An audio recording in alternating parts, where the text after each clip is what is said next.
Baik, perkenalkan nama saya Jamres Wantrial Saragi. Saya dari kelas MI 4B dan sekarang di sini saya akan mempresentasikan tentang modul 10 yaitu mengenai LAN security concept. Oke, di sini kita akan mempelajari berbagai topik mengenai endpoint security, access control, layer 2 security threat, MAC address table attack, dan LAN attack. Nah, untuk endpoint security sendiri, kita akan menjelaskan bagaimana menggunakan endpoint security untuk mengurangi serangan. Dan yang kedua itu adalah access control, yang mana kita akan mempelajari bagaimana AAA dan 802.1x itu digunakan untuk mengautentikasi endpoint LAN dan device. Dan layer 2 security threat ini kita akan mempelajari dan mengidentifikasi kerentanan dua layer itu. Dan MAC address table attack itu kita akan mempelajari bagaimana serangan table attack atau serangan MAC address table yang membahayakan keamanan LAN. Dan yang terakhir itu LAN attack, kita akan mempelajari bagaimana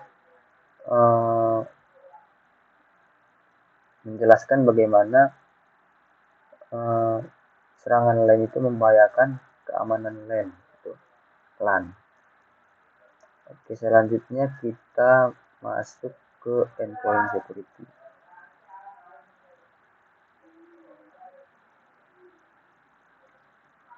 Oke, endpoint security network attack today. The news media commonly cover attack on enterprise network. Nah, media berita itu biasanya meliput serangan pada jaringan perusahaan atau jaringan perusahaan ya. Dan simply search the internet for latest network attacks to find update information on current attacks. Oke, kita hanya mencari di internet mengenai serangan jaringan terbaru untuk menemukan informasi tentang serangan saat ini. Dan mostly likely this attack will involve one or more of the following.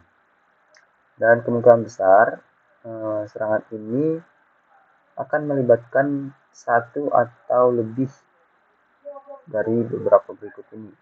Satu itu adalah Distribute Denial of Service atau DDoS. Okay, this is a coordinate attack from many devices called zombies with the intention of degrading or halting public access to an organization, website, and resource. Oke, ini adalah serangan terkoordinasi dari banyak device atau disebut dengan zombie dengan tujuan itu untuk menurunkan atau menghentikan akses publik ke situs web atau sumber daya organisasi. Oke, yang kedua itu adalah data breach. This is an attack in which an organization data servers or host are compromised to steal confidential information. Nah, ini adalah serangan di mana server data atau host itu disusupi untuk mencuri informasi rahasia. Oke. Yang ketiga itu adalah malware. This is an attack in which an organization's hosts are infected with malicious software that cause a variety of problems. For example, ransomware such as WannaCry encrypts the data on a host and locks access to it until a ransom is paid. Jadi ini adalah serangan di mana host organisasi terinfeksi dengan perangkat lunak berbahaya yang menyebabkan berbagai masalah. Untuk contohnya itu adalah uh, ransomware. Ransomware seperti WannaCry. Nah, yang ditunjukkan itu seperti menenkripsi data pada host dan mengunci aksesnya hingga uang tebusan itu dibayar. Seperti kalau istilahnya itu disandra seperti itu. Oke, selanjutnya itu adalah network security device. Various network security devices are required to protect the network perimeter from outside access. This device could include the following. Oke, jadi berbagai perangkat keamanan jaringan itu diperlukan untuk melindungi perimeter dari luar akses. Nah, perangkat ini akan mencakup seperti berikut. Yang pertama itu adalah Virtual Private Network atau VPN.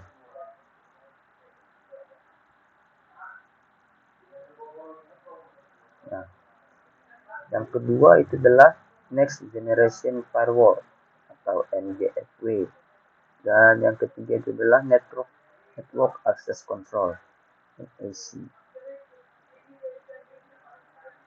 Oke, kita lanjut.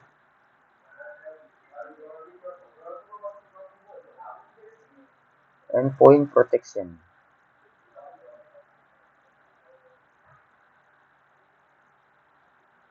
Okay, endpoints are hosts which commonly consist of laptops, desktops, servers, and IP phones, as well as employee-owned devices.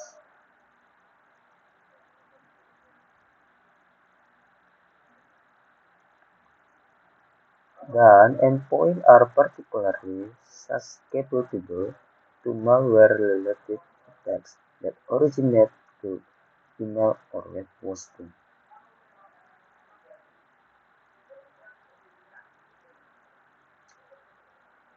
Dan endpoint typically use traditional host-based security features such as antivirus, anti-malware, host-based firewalls, and host-based intrusion prevention systems.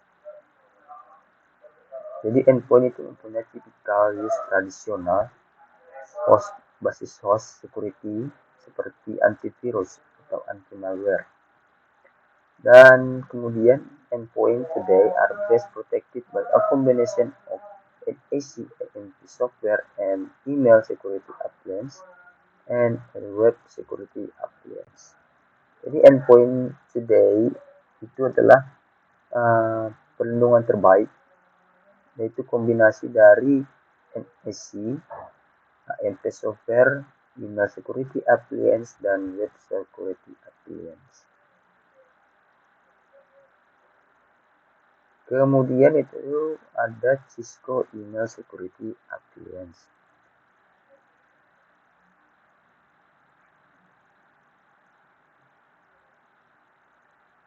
Okay, the Cisco ESA device is designed to monitor simple mail transfer protocol. Okay, Cisco ESA ini, device Cisco ini didesain untuk memonitor Simple Mail Transfer Protocol atau SMTP. Okay. The Cisco ESA is constantly updated by real-time feeds from the Cisco Talos. Cisco ESA ini konsisten update secara real-time dari Cisco Talos yang dideteksi dan dikorelasikan sebagai solusi yang digunakan dalam memonitoring sistem database.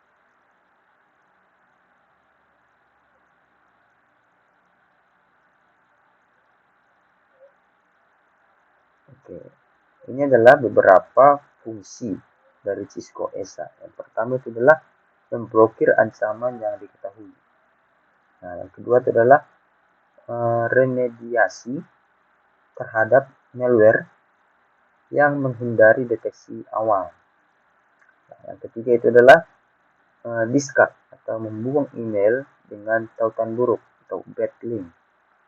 Nah, yang keempat itu adalah memblokir akses ke situs yang terinfeksi. Nah, yang terakhir itu adalah mengenkripsikan konten di luar email supaya untuk mencegah kehilangan data. Oke, kemudian ada Cisco Web Security Appliance. Okay, the Cisco Web Security Appliance is a mitigation technology for web-based threat. It helps organizations address the challenge of securing and controlling web traffic. Oke, jadi Cisco Web Security Appliance adalah sebuah teknologi mitigasi untuk ancaman berbasis web. Nah, ini akan membantu organisasi untuk mengatasi tantangan dan mengamankan dan mengembalikan kembali kontrol dari web traffic. Dan Cisco WSA ini mengkombinasikan perlindungan malware tingkat lanjut. Nah, di sini visibilitas dan kontrol aplikasi juga ditingkatkan seperti itu. Begitu juga dengan kontrol kebijakan penggunaan yang dapat diterima serta pelaporan. Nah, Cisco WSA ini memberikan kendali penuh kepada pengguna akses internet. Nah, sebagai fitur dan aplikasi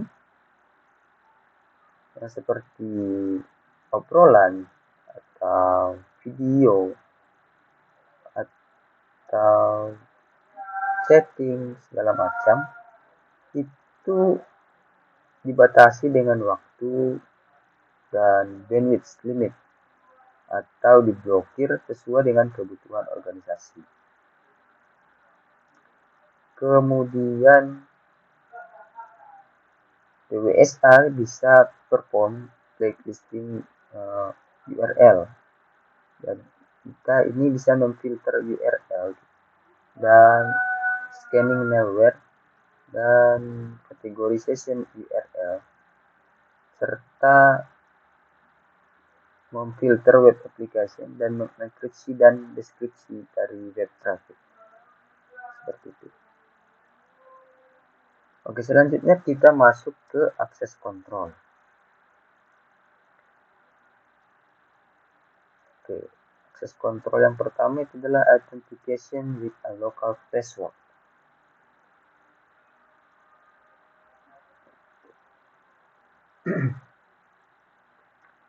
Many types of authentication can be performed on devices, and each method offers varying level of security. Banyak jenis autentikasi yang dapat kita lakukan pada perangkat jaringan, dan setiap metode menawarkan berbagai tingkat keamanan. Oke, metode paling simpel dari autentikasi akses jarak jauh adalah mengkonfigurasikan kombinasi login dan kata sandi pada konsol, FTY lines, dan aux port.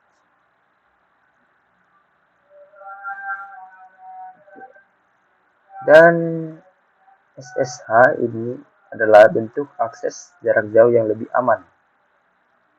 Yang pertama itu membutuhkan nama pengguna atau username dan password. Dan username dan password itu dapat diautentikasi dengan secara basis lokal gitu.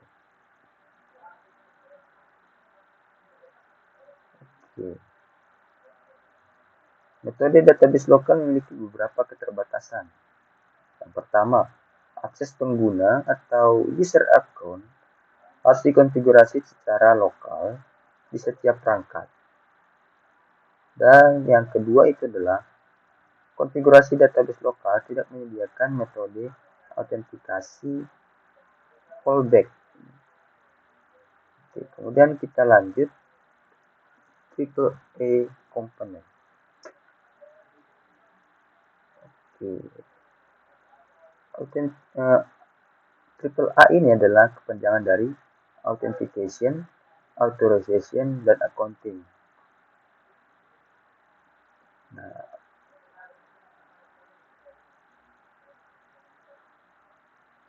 oke, autentikasi adalah cara untuk mengontrol siapa yang diizinkan mengakses jaringan. Autentikasi, yang disebut autentikasi, siapa yang diizinkan untuk mengakses jaringan dan apa yang dapat mereka lakukan saat berada di sana. Itu autorisasi. Dan untuk mengaudit tindakan apa yang mereka lakukan saat mengakses jaringan atau accounting. Oke, lanjut lagi tentang authentication. Oke, lokal dan server berbasis server adalah dua metode umum untuk mengimplementasikan autentikasi triple A ini. Nah, autentikasi lokal triple A ini adalah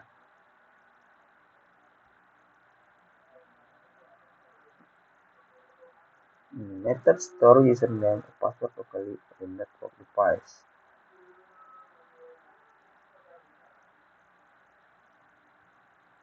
Oke.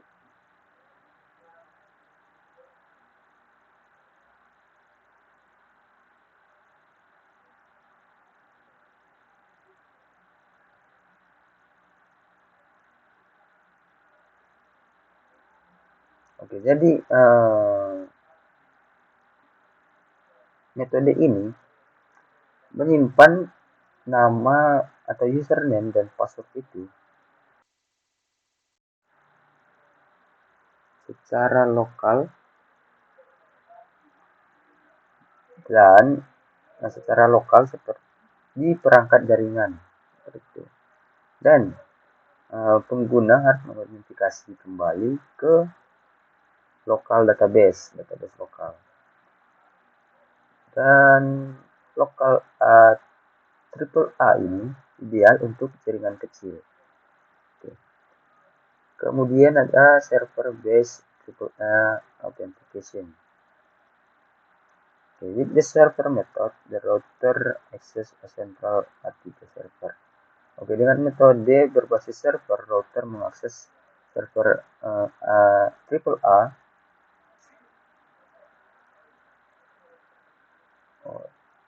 Oke. Dengan metode berbasis server ini, router mengakses server triple A pusat begitu. Oke. Mohon sebentar teman-teman.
Kita lanjut kedua itu adalah triple A server contains the username or password for user. Oke, server A itu berisi nama pengguna atau username dan password untuk semua pengguna. Oke.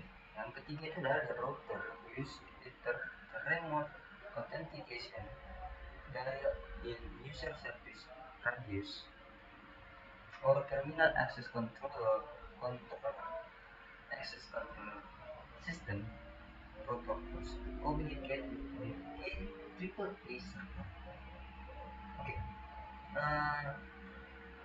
router menggunakan protokol remote authentication dari user service atau radius atau terminal access control system untuk berkomunikasi dengan server AAA.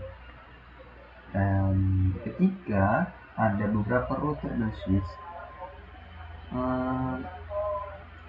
server berbasis AAA ini lebih tepat. Jadi AAA berbasis server itu lebih tepat.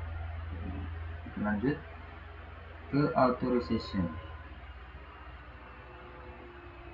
Nah, AAA authorization is automatic and does not require user to perform additional steps after authentication.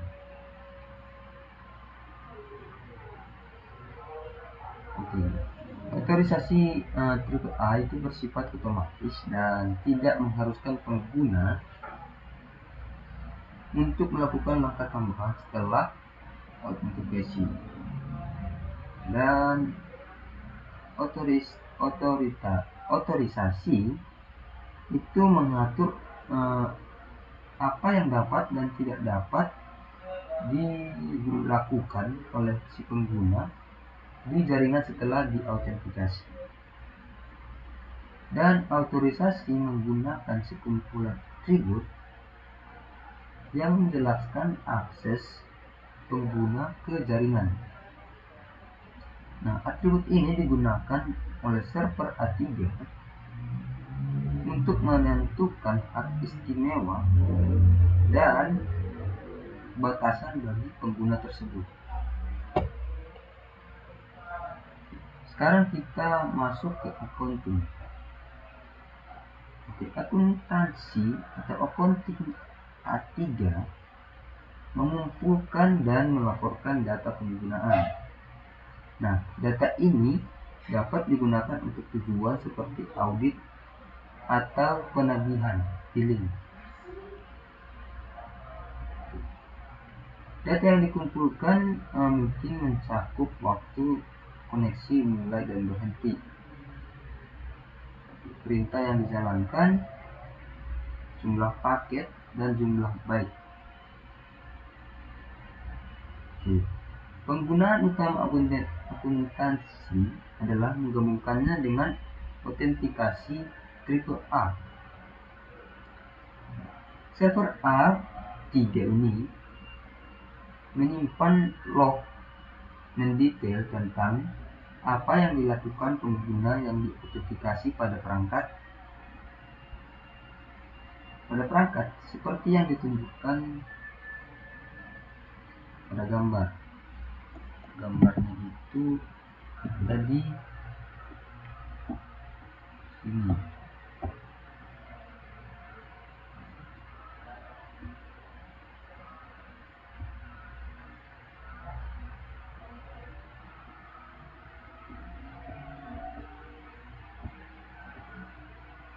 Di sini.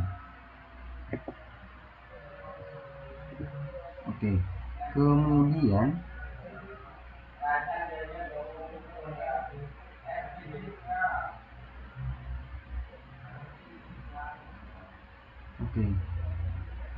log berisi banyak bidang data. Itu termasuk nama pengguna, waktu dan tanggal, serta berita aktual yang dimasukkan oleh si pengguna atau user. Nah, informasi ini berguna saat memecahkan masalah perangkat. Nah, ini juga memberikan bukti ketika individu melakukan tindakan jahat. Selanjutnya itu adalah akses kontrol 802.1x. Ini adalah protokol autentikasi protokol autentikasi dan kontrol akses berbasis port. Ya, port. Nah, protokol ini membatasi workstation yang tidak sah untuk terhubung ke LAN melalui port switch yang dapat diakses oleh publik. Server autentikasi mengotentikasi setiap workstation yang terhubung ke port switch sebelum menyediakan layanan apapun yang ditawarkan oleh switch atau LAN. Dengan mengautentikasikan 802.1x ini, perangkat jaringan memiliki peran khusus. Yang pertama itu adalah klien atau supplicant. Nah, ini adalah perangkat yang dapat menjalankan perangkat lunak klien yang sesuai dengan 802.1x yang tersedia untuk perangkat berkabel atau berkabel atau wired or wireless devices. Yang kedua itu adalah switch atau authenticator. Di sini adalah switch bertindak sebagai perantara antara klien dan server authentication. Itu meminta informasi pengidentifikasian dari klien, memverifikasi informasi itu dengan server autentikasi, dan menyampaikan respon ke klien. Perangkat lain yang dapat bertindak sebagai authentication adalah titik akses nirkabel atau wireless access point. Yang ketiga adalah authentication server. Server ini memvalidasi identitas klien dan memberitahu saklar atau titik akses nirkabel bahwa klien diizinkan atau tidak diizinkan untuk mengakses LAN dan beralih layanan atau switch service. Selanjutnya kita ke layer 2 security.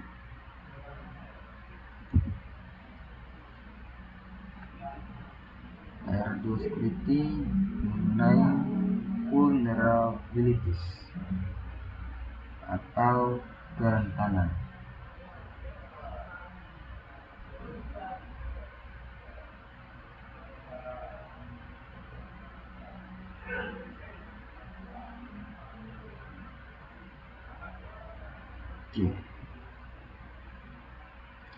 Pada topik ini kita akan terus mempelajari tentang mengamankan LAN dengan berfokus pada bingkai yang ditemukan pada lapisan tautan data, lapisan 2.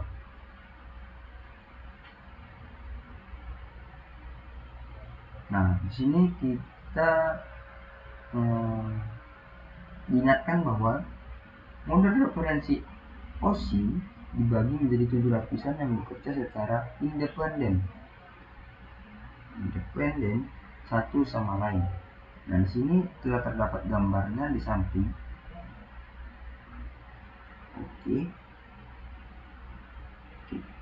Administrator jaringan secara rutin menerapkan solusi keamanan untuk melindungi elemen di lapisan 3 hingga lapisan 7. Mereka menggunakan perangkat VPN, firewall, dan IPS untuk melindungi elemen ini.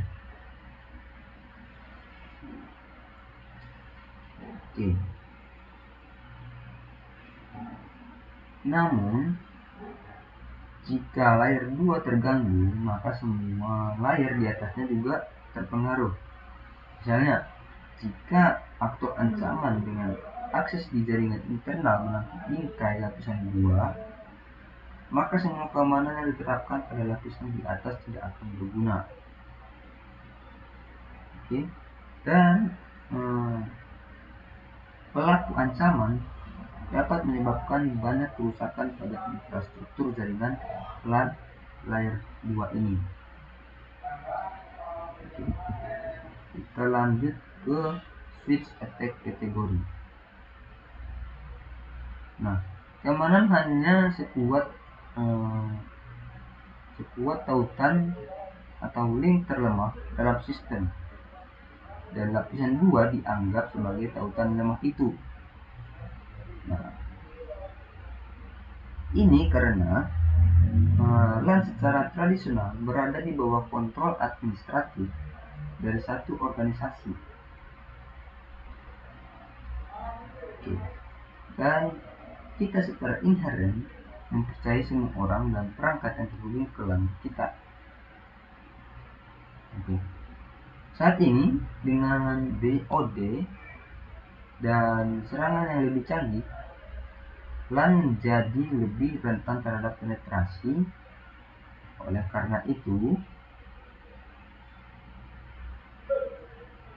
selain melindungi layer 3 hingga layer 7, profesional keamanan jaringan juga harus memitigasi serangan terhadap infrastruktur LAN layer 2. Oke, di sini adalah berbagai kategori dan contoh dari serangan layer 2.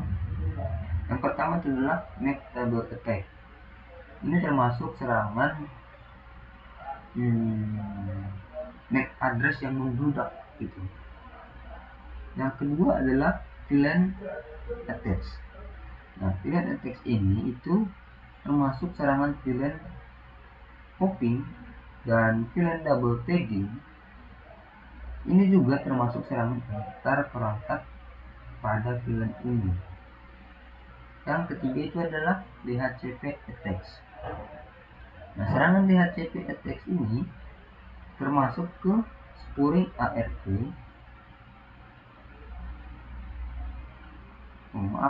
termasuk starvation DHCP dan serangan spoofing DHCP. Yang keempat itu adalah ARP attacks. Ini adalah baru ARP spoofing dan ARP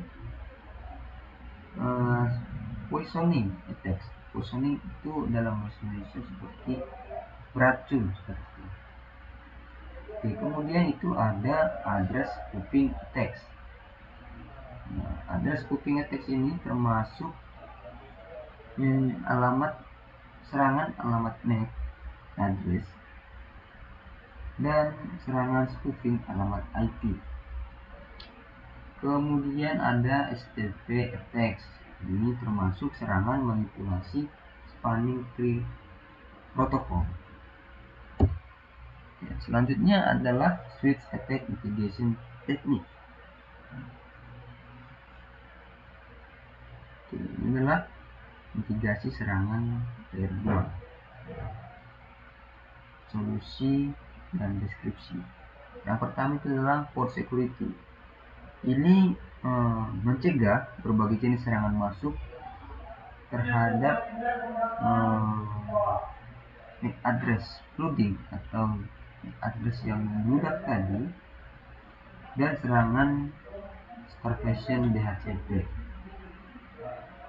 Kemudian ada DHCP smoothing. Ini mencegah starvation DHCP dan spoofing DHCP attacks. Selanjutnya ada dynamic ARP inspection atau DAI. Ini mencegah spoofing ARP dan serangan poisoning attack. Dan selanjutnya itu ada IP source guard atau IPSG.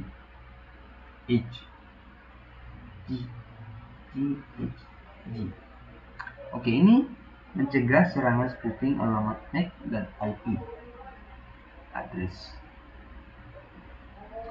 Oke, solusi layer 2 ini tidak akan efektif jika protokol manajemen tidak diamankan. Oke, oleh karena itu strategi berikut direkomendasikan. Yang pertama, selalu gunakan varian aman dari protokol ini seperti SSH, Security Copy Protocol atau SCP, Secure FTP, dan Secure Socket Layer atau Transport Layer Security. Yang kedua itu pertimbangkan untuk menggunakan jaringan manajemen out of band untuk mengelola perangkat. Yang ketiga adalah gunakan manajemen VLAN khusus di mana hanya ada traffic procedures, traffic management. Yang selanjutnya adalah gunakan ACL untuk memfilter akses yang tidak diinginkan. Oke, selanjutnya kita masuk ke MAC address table attack.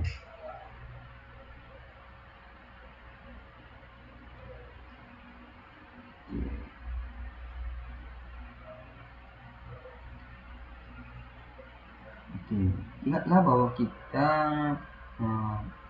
bahwa untuk membuat keputusan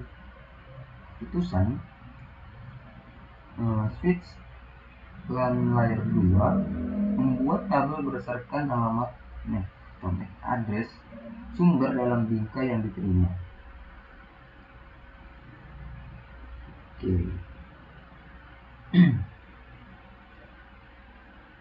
Nah, dalam tabel ini disebut tabel MAC address. Tabel alamat MAC address ini disimpan dalam memori dan digunakan untuk meneruskan frame secara efisien.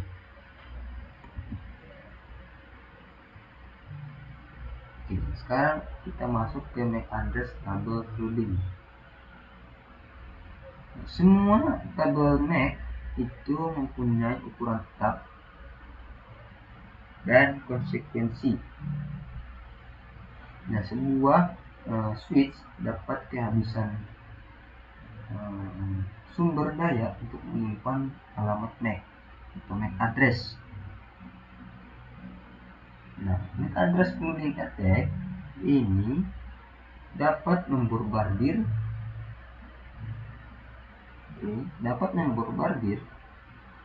switch dengan MAC address sumber palsu hingga MAC address setelah itu penuh. Nah, itu yang membuat MAC address itu membludak.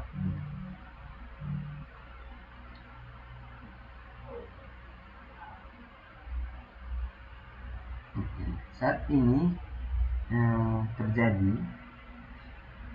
switch memperlakukan bingkai frame sebagai unicache yang tidak dikenal dan mulai flood, membanjiri semua traffic yang masuk dari semua port pada VLAN yang sama tanpa mereferensikan tabel MAC. Kondisi ini sekarang memungkinkan pelaku ancaman untuk menangkap semua frame yang dikirim dari satu host ke host lain di LAN lokal atau VLAN lokal. Di sini ada catatan traffic yang dibanjiri hanya di dalam LAN atau VLAN lokal. Dan pelaku ancaman hanya dapat menangkap traffic di dalam LAN atau VLAN lokal yang terhubung dengan si pelaku tersebut. Oke. Kemudian MAC address table attack mitigation.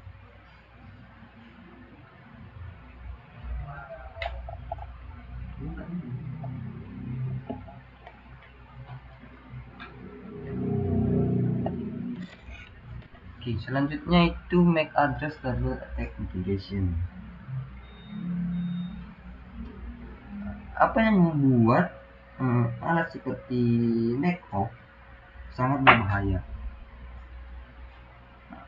Ini adalah bahwa penyerang dapat membuat serangan overflow tabel MAC dengan sangat cepat. Nah, misalnya saklar katalis 6500 dapat menyimpan 132.000 alamat MAC di tabel MAC addressnya. Nah, alat seperti MACOF dapat membanjiri switch hingga 8.000 bingkai atau frame palsu per detik. Nah, ini membuat serangan overflow tabel MAC address dapat dihitung beberapa detik. Alasan lain mengapa serangan ini sangat berbahaya adalah karena tidak hanya mempengaruhi saklar lokal atau switch lokal, tapi juga dapat mempengaruhi lapisan 2 lainnya yang terhubung, atau layer 2 yang terhubung. Nah, 2 switch yang terhubung. Nah, ketika tabel MAC address dari sebuah switch penuh, ini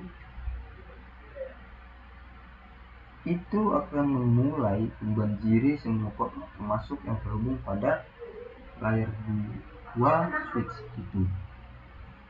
Nah, untuk mengurangi serangan overflow tabel MAC address, administrator jaringan harus menerapkan keamanan port.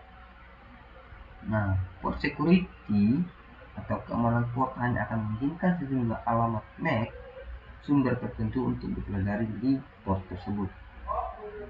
Nah, keamanan port akan dibahas selanjutnya di modul berikut atau di modul lain. Oke, sekarang kita akan masuk ke LAN attack.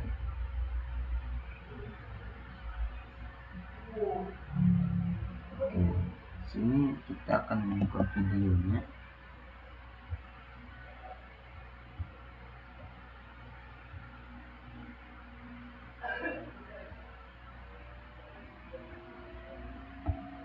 Kita akan nonton bersama. A VLAN hopping attack is going to enable traffic from one virtual local area network to be seen by another virtual local area network. And this is without the aid of a device such as a router. This is a basic VLAN hopping attack. A threat actor is going to configure a host to act just like a switch. And then using that host, they're going to take advantage of the automatic trunking port feature that's enabled by default on most switch ports. This would be the modes of dynamic auto or dynamic desirable on the switch ports. The threat actor is going to configure the host to spoof those 802.1q signaling and those DTP messages so that the trunk will form between the host and the switch. With a successful trunk established, they're going to be able to send and receive traffic on any virtual local area network, effectively hopping between any VLANs that they want to connect through. With a VLAN double tagging attack, a threat actor is going to embed a hidden 802.1q VLAN tag inside of a frame that already has an 802.1q VLAN tag. What's going to happen here is we're going to have an attacker that's going to double tag a frame. For example, our attacker was going to build a message that's going to communicate from its current VLAN, which is VLAN 10, with a targeted VLAN of VLAN 20. With the attacker currently being on VLAN 10, they're going to build a frame that's going to have an external VLAN header on it of VLAN 10, and then an internal tagged VLAN of VLAN 20. When that message is sent up to the first switch, our first switch is going to see the external outside header of VLAN 10. It's going to strip that off and then send this traffic on its way to any device running in VLAN 10. Well, the switch sees that VLAN 10 is also the native VLAN, so it's going to remove the VLAN 10 header and move it across the trunk link. Now, as that frame moves across the trunk link, the first header of VLAN 10 was removed. And now the internal tag, which is the VLAN 20, that still exists. This second switch is going to receive that frame, it's going to strip off that VLAN 20 header, and then it's going to forward it out any VLAN 20 ports, which includes down to that targeted host. This is effectively allowing our threat actor machine on VLAN 10 to communicate to the target on VLAN 20 using a double tag. Now, VLAN hopping and this whole idea of VLAN double tagging, they can both be prevented by putting in a couple security guidelines. Number one, we should get rid of trunking on any access port that goes to end devices. Also, the whole idea of auto trunking, using things like dynamic desirable and dynamic auto, that should be disabled. We should use manual static trunking as needed. Also, native VLAN should only be used on trunk links, and that native VLAN should never span to a user device. For instance, in this scenario only works when the threat actor is on the same VLAN as the native VLAN between our switches. DHCP is a powerful tool for easy dynamic addressing across our networks, but it can also be a powerful tool for malicious threat actors that want to have some fun with a network. So, quick recap of DHCP. We have DHCP servers that are going to dynamically provide addressing for us. That addressing includes IP addresses, subnet masks, default gateway, DNS servers, and even more with DHCP options to our clients. The typical conversation with DHCP goes back to DORA: discover, offer, request, acknowledge. Our client's going to send a broadcast message, which is a discover. A server is going to hear that broadcast message and respond with a unicast offer of, this is what I can give ya. Here's some addressing info. The client receives that offer, it's very excited, and it sends out a broadcast of, I accept the offer you sent me. That server finishes it up with a unicast saying, you like the offer, I'm glad, I acknowledge. And then the lease is complete regarding the client taking that addressing info. It sounds easy enough, but now let's bring in an attack. Now it sounds funny saying it, but there's two common types of DHCP attacks. We've got the DHCP starvation attack and DHCP spoofing. With DHCP starvation, the goal of the threat actor is to create a denial of service for your connecting clients. What would happen is the threat actor would gobble up all of the usable DHCP provided addresses. The easiest way to go about this is having a threat actor using a client machine that's cycling through source MAC addresses very quickly, and for each source MAC address, gobbling up an available IP address being given by your DHCP server. When all the addresses are taken from the DHCP server, there's nothing to provide the legitimate clients. On top of that, there's the DHCP spoofing attack. Imagine having a threat actor putting out their own DHCP server on your network. And when your clients use the whole DORA process and they broadcast out for a discover, and then there's the offer, the request, but then your rogue DHCP server finishes the conversation with the client with an acknowledgement providing wrong default gateway info, incorrect DNS servers, as well as even wrong IP addresses for the clients to use. Effectively, your legitimate clients cannot communicate on the network. So we have to prevent this by using safeguards and implementations for security.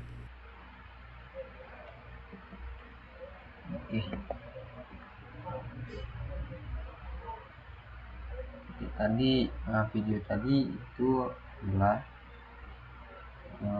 menggambarkan VLAN hopping attack, VLAN double tagging attack, DHCP starvation attack, dan DHCP spoofing attack. Kita akan membahasnya satu persatu. Kita akan mulai dari VLAN hopping attack. Serangan VLAN hopping attack ini memungkinkan suatu traffic dari satu VLAN untuk dilihat oleh VLAN lain tanpa bantuan router. Dalam serangan hopping VLAN attack ini, pelaku itu mengkonfigurasi host untuk bertindak seperti switch untuk memanfaatkan fitur port trunking otomatis yang diaktifkan secara default di sebagian besar port saklar atau switch port. Dan pelaku ancaman atau the threat actor mengkonfigurasi host untuk memasukkan sinyal 802.1q dan Dynamic Trunking Protocol atau DTP. P berpemilik Cisco trunk dengan connecting switch. Nah, jika berhasil, switch membuat link trunk dengan host seperti yang ditunjukkan pada gambar. Sekarang pelaku ancaman dapat mengakses semua VLAN di switch. Nah, pelaku ancaman ini dapat mengirim dan menerima lalu lintas atau traffic di VLAN apapun secara efektif berpindah antar VLAN. Yang kedua itu adalah VLAN double tagging attack.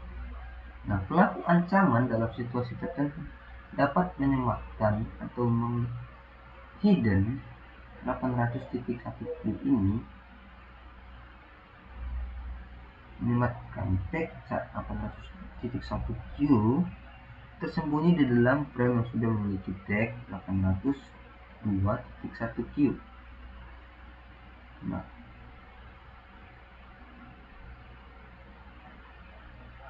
tag ini memungkinkan frame untuk pergi ke VLAN yang tidak ditentukan oleh tag 801.1q yang asli.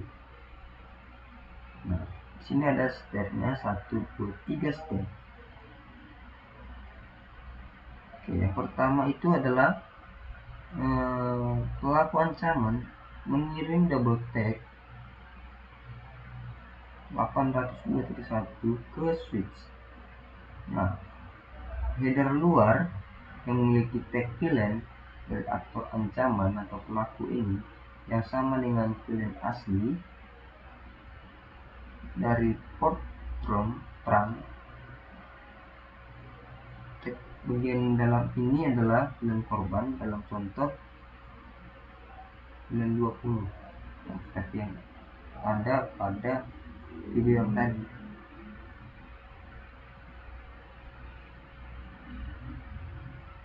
Yang kedua itu adalah frame tiba pada switch pertama yang terlihat pada 800.1Q byte yang pertama. Dan switch ini melihat bahwa frame ditujukan untuk VLAN 10 atau native VLAN yang merupakan VLAN asli. Nah, switch meneruskan paket keluar semua port native VLAN tadi. Frame tidak diberi tag ulang untuk karena merupakan bagian dari VLAN asli dari native VLAN tadi itu. Nah, pada titik ini tag VLAN masih utuh dan belum diperiksa oleh switch pertama. Kemudian yang ketiga itu frame tiba di second switch, di switch yang kedua, yang tidak memiliki pengetahuan bahwa itu seharusnya adalah untuk native VLAN. Lalu lintas atau traffic native VLAN ini tidak ditandai oleh switch pengirim seperti yang ditentukan pada spesifikasi 802.1Q ini.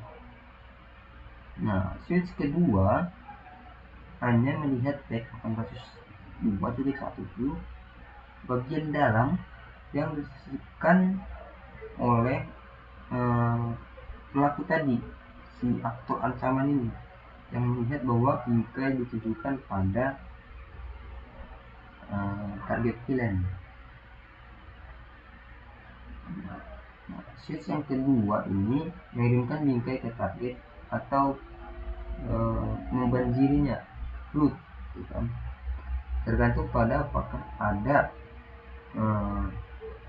entry MAC address table yang ada untuk target. Selanjutnya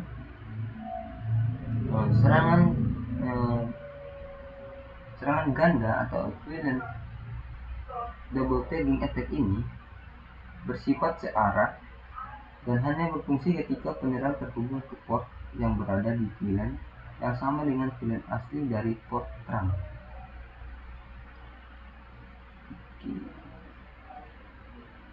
Idenya adalah penandaan ganda memungkinkan penyerang mengirim data ke host atau server pada VLAN yang tidak akan diblokir oleh beberapa jenis konfigurasi kontrol akses.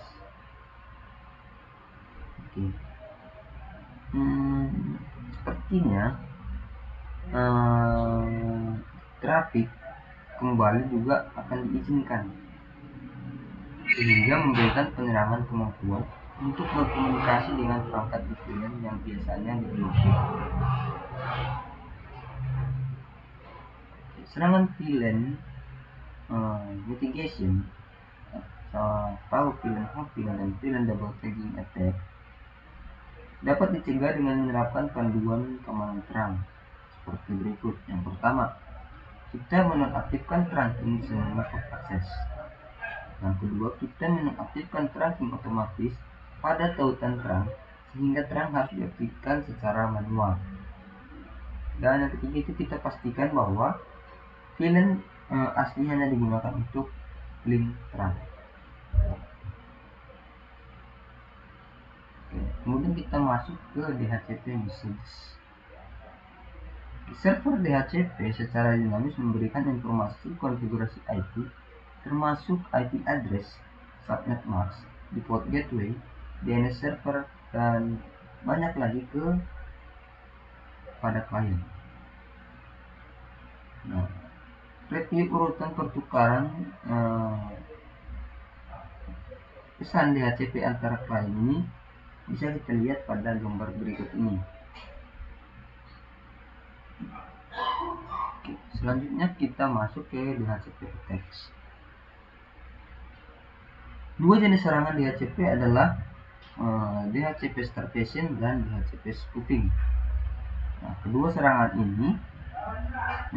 serangan dikurangi dengan menetapkan pengintaian DHCP.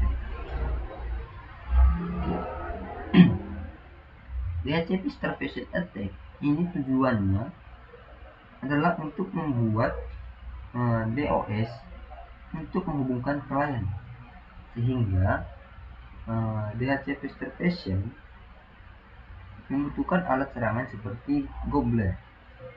Nah, Gobbler memiliki kemampuan untuk melihat seluruh cakupan IP address yang dapat disewa dan mencoba untuk menyewa semuanya. Nah, secara khusus ini membuat pesan penemuan DHCP dengan MAC address palsu. Yang kedua itu ada serangan spoofing DHCP.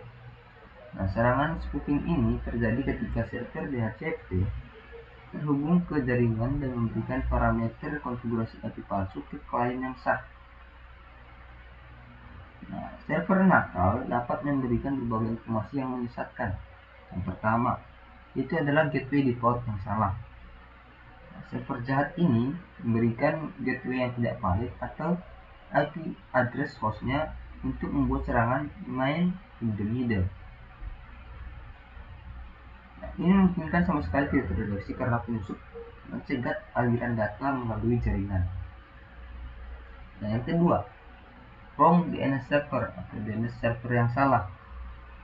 Nah, server jahat memberikan alamat server DNS yang salah untuk mengarahkan pengguna ke situs web jahat. Dan ketiga itu adalah alamat IP yang salah. Nah, server jahat juga memberikan alamat IP yang tidak valid yang secara efektif membuat serangan DNS pada klien DHCP.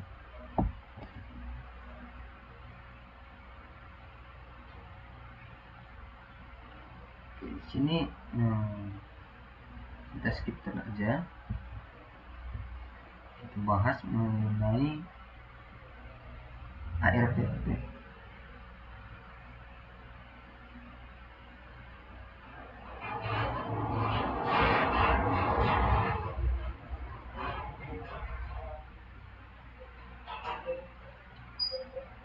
Oke, host broadcasting ARP ini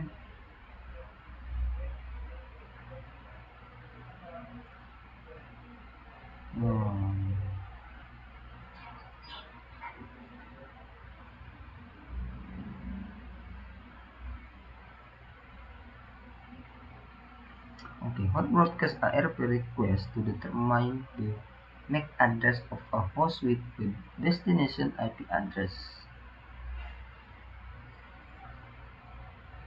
Oke, jadi host broadcast ARP ini merequest untuk mendetermine MAC address dari host dengan destinasi IP address. Dan semua host pada subnet menerima dan memproses ARP request, dan the host with the matching IP address in the ARP request send ARP reply. Host dengan IP address yang sama, yang berpasangan, ini menerima request send dan request kirim dan balasan dari ARP. Yang kedua,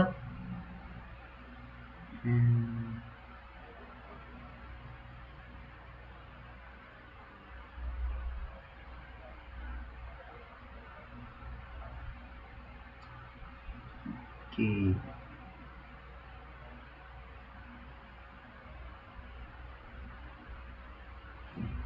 Client can send unsolicited ARP reply called include to ARP. Oke. Klien diizinkan untuk mengirim permintaan ARP yang tidak diminta yang disebut gratuitous ARP. Nah, ketika sebuah host mengirimkan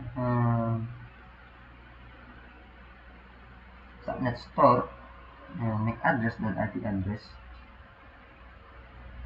yang terdapat dalam ARP di dalam tabel ARP mereka. Nah, penyerang atau attacker dapat mengirimkan pesan, sebuah pesan gratuitous ARP message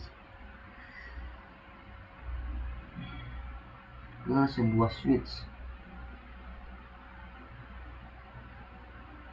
dan switch tersebut dapat memperoleh tabel MAC-nya sesuai dengan itu.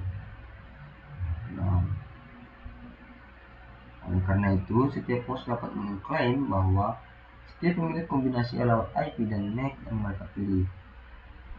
Dalam serangkai tipikal, pelaku ancaman dapat mengirim balasan ARP yang tidak diminta ke host lain sebagai subnet dengan MAC, alamat MAC pelaku ancaman dan alamat IPv4 dari gateway port.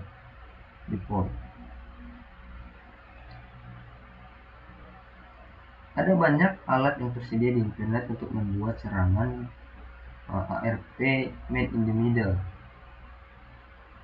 Itu termasuk DSNet, Ken dan Able, Ethercat, Yersinia, dan lain-lain. IPv6 menggunakan ICMPv6 Neighbor Discover Protocol untuk resolusi layer 2 address, alamat layer 2. Nah, IPv6 menyertakan strategi untuk mengurangi spoofing network advertisement, mirip dengan cara IPv6 mencegah balasan ARP palsu. Dan spoofing ARP dan ARP poisoning dikurangi dengan menerapkan Dynamic ARP Inspection atau DAI. Kemudian address spoofing attack.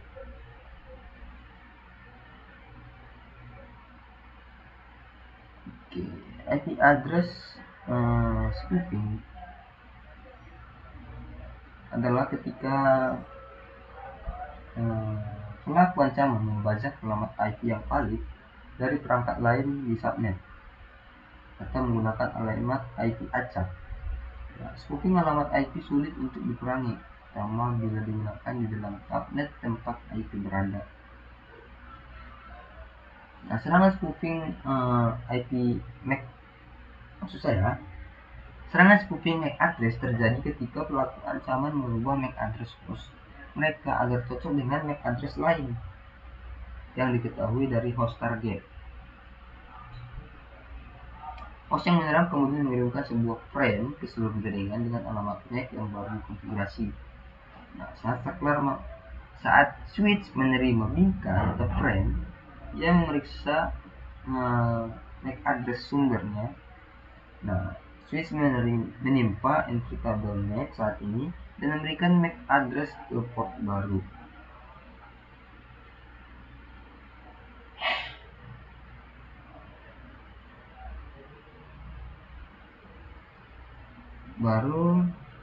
Kemudian setelah tidak sengaja meneruskan frame yang ditujukan untuk host target ke host penyerang.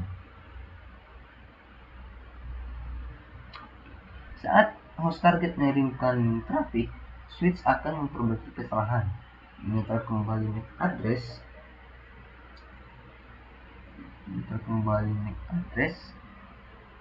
ke port aslinya.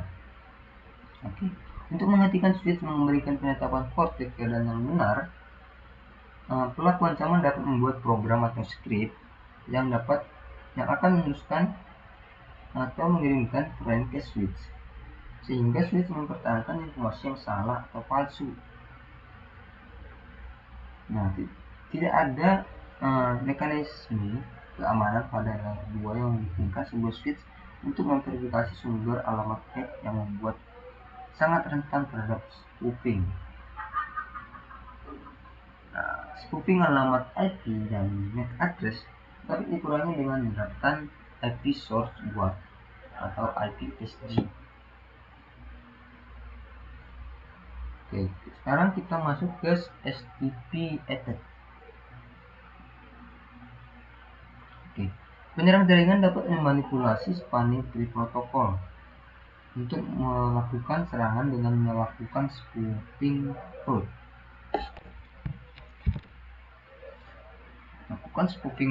Bridge dan mengubah topologi jaringan. Nah, penyerang dapat membuat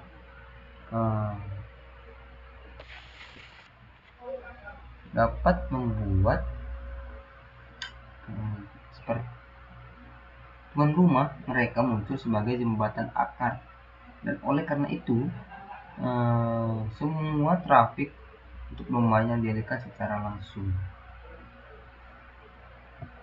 Oke. Untuk melakukan serangan manipulasi STP, Ocean menyerang menyiarkan unit data protokol jembatan atau BPDU STP yang berisi perubahan konfigurasi dan topologi yang akan memaksa perhitungan ulang spanning tree seperti yang ditunjuk.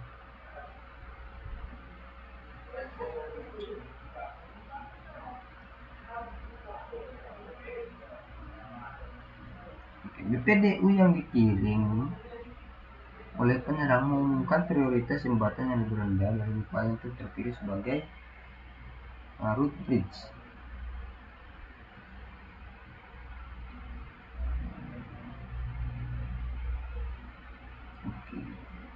Serangan STP ini dimitigasi dengan mengimplementasikan BPDU guard di semua port akses. BPDU guard ini dibahas secara lebih rinci nanti dalam kursus. Oke, sekarang kita ke CDP Reconnaissance. Oke, Cisco Discovery Protocol adalah protokol penemuan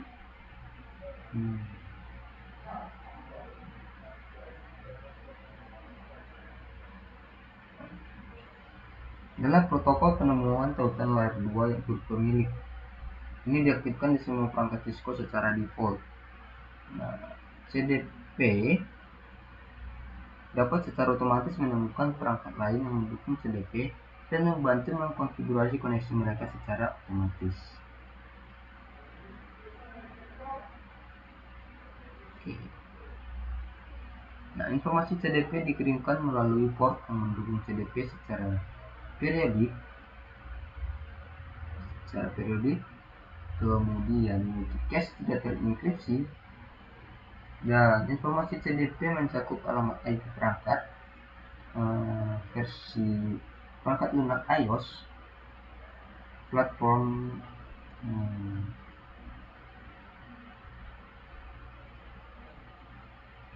capabilities, dan client natif.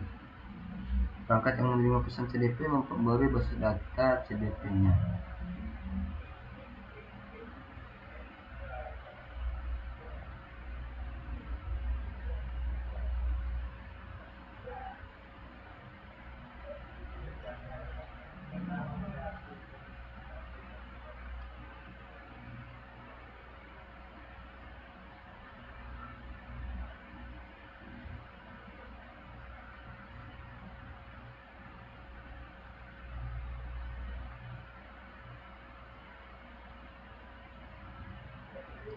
Informasi CDP sangat berguna dalam pemecahan masalah jaringan.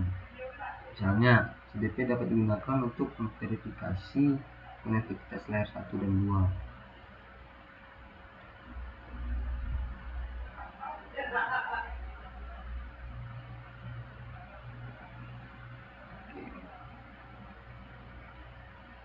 Untuk menonaktifkan CDP secara global,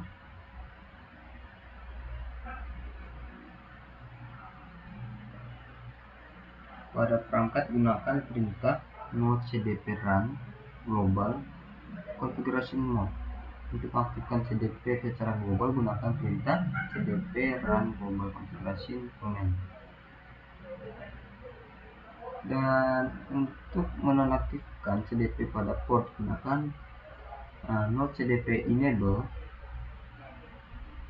interface configuration. Dan untuk mengaktifkan CDP pada port, gunakan perintah cdp enable interface configuration command.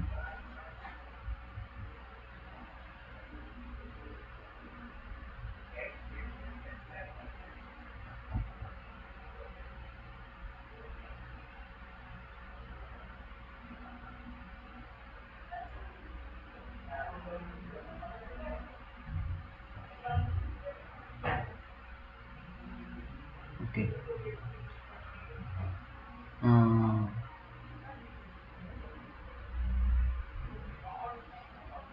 What did I learn in this module? Apa yang saya pelajari dalam modul ini? Oke, di sini endpoint sangat rentan terhadap serangan terkait malware yang berasal dari email atau web browser seperti DDoS, terus pelanggaran tanggal dan malware. Dan endpoint ini biasanya menggunakan fitur keamanan berbasis host tradisional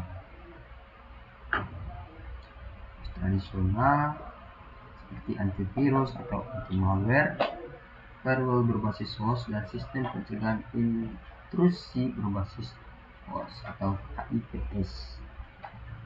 Dan endpoint adalah paling baik dilindungi oleh kombinasi NSC, kemudian perangkat lunak MP berbasis host atau host PCI software, kemudian alat keamanan email atau ISP, dan alat keamanan web atau WSA. Dan triple A control mengontrol siapa yang diizinkan untuk mengakses jaringan atau autentikasi, apa yang dapat mereka lakukan saat berada di sana atau otorisasi, dan untuk mengaudit tindakan apa yang mereka lakukan saat mengakses jaringan atau akuntansi penting.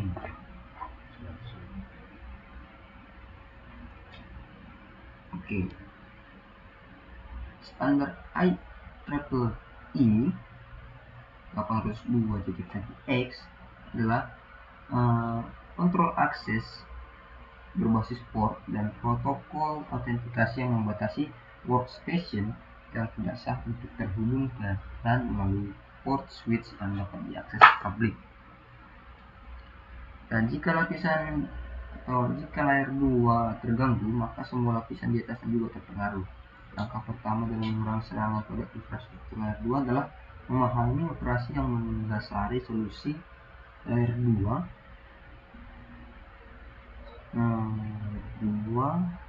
dan solusi layer 2 port security, DHCP snooping, DAI, dan IPSG. Ini tidak akan berfungsi kecuali protokol manajemen diamankan. Kemudian MAC address flooding attacks atau serangan MAC address yang memborbardir switch dengan MAC address palsu sampai MAC address switch penuh. Kemudian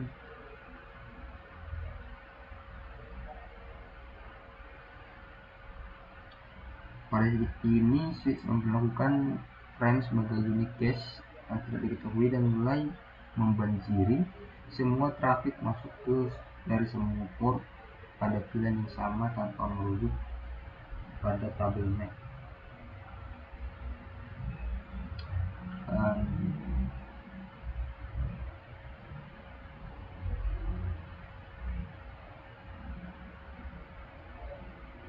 Dan VLAN hopping attack memungkinkan trafik dari satu VLAN untuk dilihat oleh VLAN lain tanpa bantuan router. Kemudian VLAN double tagging attack bersifat searah dan hanya berfungsi ketika pelaku ancaman terhubung ke port yang berada pada VLAN yang sama dengan VLAN asli dari port terang.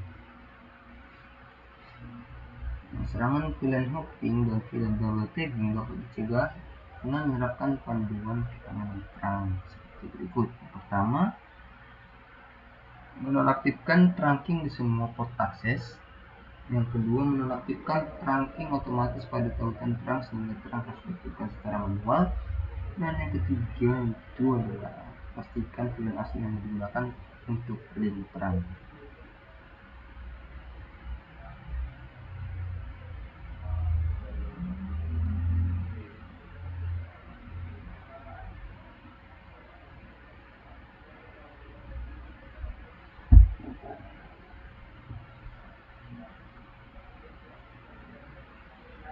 Selanjutnya itu adalah ARP attack.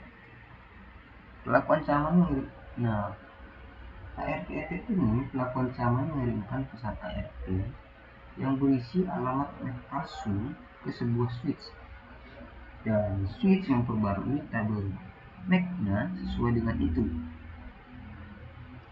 Dan sekarang pelaku ancaman mengirimkan permintaan ARP yang diminta oleh host lain di subnet dengan MAC address pelaku ancaman dan IP address gateway default.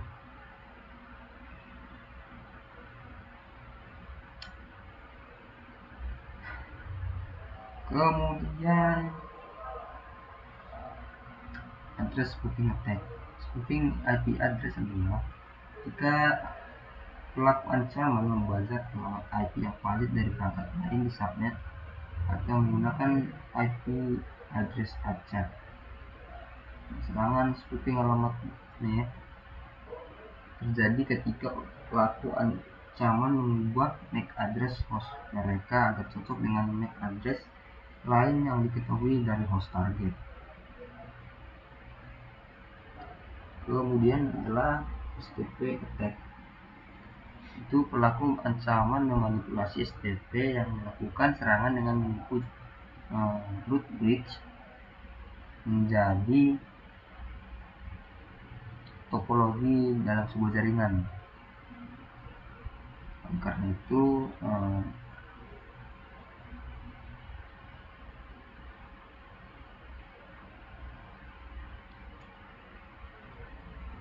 serangan ini dimitigasi dengan mengimplementasikan BPDU guard di semua port aksesnya. Dan yang terakhir adalah CDP reconnaissance.